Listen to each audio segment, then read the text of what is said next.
Hey everyone, and welcome to RUBIN'S Mind Lab, where we break down the latest research into what it really means. Ever wondered if we can truly understand how someone's mind works, especially when they're struggling? Today, we're diving into a fascinating new study that offers a unique way to look inside people's heads. Imagine trying to understand a complex problem, like why someone feels stuck in a cycle of distress. For a long time, scientists have used a method called ecological momentary assessment, or EMA, combined with network analysis. Think of it like taking lots of snapshots of someone's life throughout the day and then trying to see how all the different pieces connect. But traditional methods need tons of data and often ignore what we already know about how psychological problems work. This new research introduces a cool idea called Momentary Structured Networks, or MSN. It is like a theory-guided map of how a person sees their own problems connecting. In our everyday lives and in therapy, we often try to understand why someone is feeling a certain way. This is called case formulation, and it is very personal, often based on a clinician's knowledge and focused on the specific mechanisms driving someone's distress. But when scientists study these things, they often look at big groups of people and focus on symptom reduction, not the detailed individual stories. This creates a gap. Network analysis has tried to bridge this by showing how symptoms might influence each other.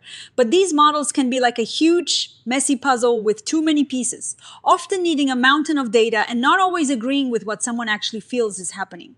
And the way they figure out connections, like looking at how things happen one after the other, isn't always the same as how we perceive cause and effect. So, what did these researchers do differently? They came up with Momentary Structured Networks, or MSN. They used a specific understanding of post-traumatic stress disorder, or PTSD, the Ehlers and Clark cognitive model. This model suggests that PTSD is kept going by things like negative thoughts about the trauma. How clear or fragmented the memory of the trauma is. Things that trigger bad memories, a general sense of threat, and unhelpful ways of coping, like avoidance. MSN takes this theory and uses short, repeated surveys over a few weeks. Instead of just asking, did you feel X and then Y, they ask how one thing might cause another, guided by the theory. For instance, the theory suggests that negative appraisals might lead to a sense of threat. MSN checks if people feel that connection. They worked with 46 people who had PTSD, giving them surveys from their phones for about 3 weeks.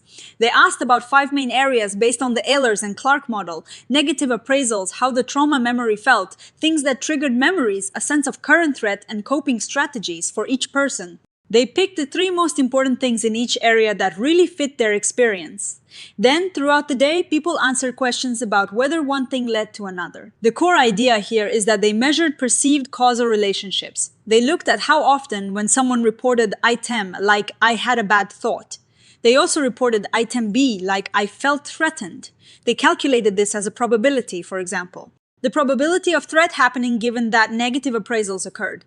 They did this for as many theoretically possible connections as they could, guided by the PTSD model. The study found some really interesting things. First, Mississippi N networks showed complex structures even with not a lot of data. This is a big deal because it means we might be able to get a good picture of someone's internal world relatively quickly. And speaking of data, they discovered that these MSN networks stabilize really fast. They found that with just 60% of the data, they could recover over 90% of the network structure.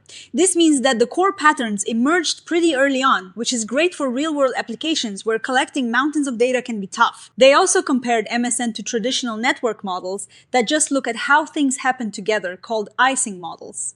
MSN networks were much more complex, meaning they showed more detailed and varied connections. Even though MSN found most of the connections that the icing models found, it also found many additional connections, suggesting it captures more nuanced relationships. A really neat finding was about directionality. They looked at how likely one thing was to cause another versus the other way around. For example, they found that triggers were much more likely to lead to trauma memories than vice versa. This aligns with what we know about how trauma works, and it shows MSN can capture these perceived causal directions. They also saw that for appraisals and trauma memory, it was more of a two-way street, with appraisals influencing memory and memory influencing appraisals. To really show how this works, they did a case study with someone undergoing therapy for PTSD. The person had a history of trauma and negative appraisals about themselves. They tracked this person's network of perceived causes and effects week by week. Before therapy, the network was very complex, showing strong links between negative appraisals, trauma memories, and a sense of threat. As therapy progressed, what happened? The overall complexity of of the network started to decrease. This suggests that the chaotic, interconnected nature of the distress was becoming less intense. Specifically, the links from trauma memory to negative appraisals and to unhelpful coping strategies became weaker. This is exactly what you'd hope for in therapy. Interestingly, they saw that change wasn't always a straight line. Sometimes early in treatment, the network complexity even went up a bit before coming down. This might reflect the initial difficulty of confronting trauma before real progress is made.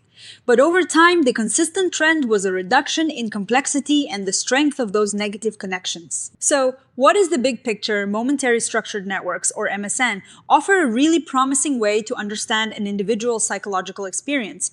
By combining existing psychological theories with people's own reports of how their thoughts, feelings, and behaviors connect, MSN can create detailed, personalized maps of their distress. These maps are stable even with limited data, which makes them practical for real-world use, especially in clinical settings. Unlike purely data-driven methods, MSN provides a structured way to explore these connections, reducing the guesswork and focusing on what is theoretically likely. Now, no study is perfect. One limitation here is that MSN is theory-grounded. This is great for focus, but means it might not discover totally new, unexpected connections that aren't part of the chosen theory. It is like looking for a specific type of treasure. You might find it, but you might miss other interesting things lying around. Also, MSN captures perceived causal relationships, not necessarily the true underlying causal mechanisms. It is what the person believes is happening. Plus, the specific items people choose stay the same throughout the study. So it doesn't easily adapt if new issues pop up during therapy. Despite these limitations, the potential is huge. Future research could explore using different theories or even combine them. Imagine being able to tailor these network maps to different conditions or even use AI, like large language models, to help people identify their own formulation components from natural conversations, making it even more personalized and less burdensome.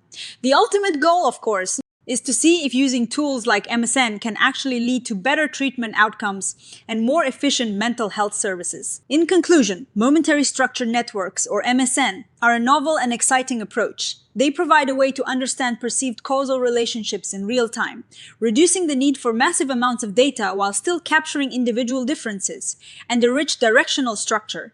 It's a powerful new tool for formalizing case formulation in a data-informed and practical way. What are my thoughts on this? I think this research is a fantastic step forward in making psychological science more personal and practical. The idea of using someone's own perceived connections structured by a theory is really powerful. It bridges the gap between how clinicians think about problems and how we can measure them scientifically. The fact that it doesn't need tons of data is a gain. Changer for clinical use, you could imagine this being used almost like a mood tracker, but instead of just tracking mood, you are tracking the perceived causes and effects of that mood. The case study really brought this to life, showing how you can visually see a person's internal world change in response to therapy. The limitations are real, especially the theory-bound nature, but that is also its strength. It provides a framework to start with. The future directions, particularly around AI integration, are incredibly exciting. This could really revolutionize how we understand and treat mental health conditions at an individual level. Thanks for joining me on RUBIN'S Mind Lab. If you found this as interesting as I did, please give this video a thumbs up, leave a comment with your thoughts. And don't forget to subscribe for more insights into the amazing world of psychology.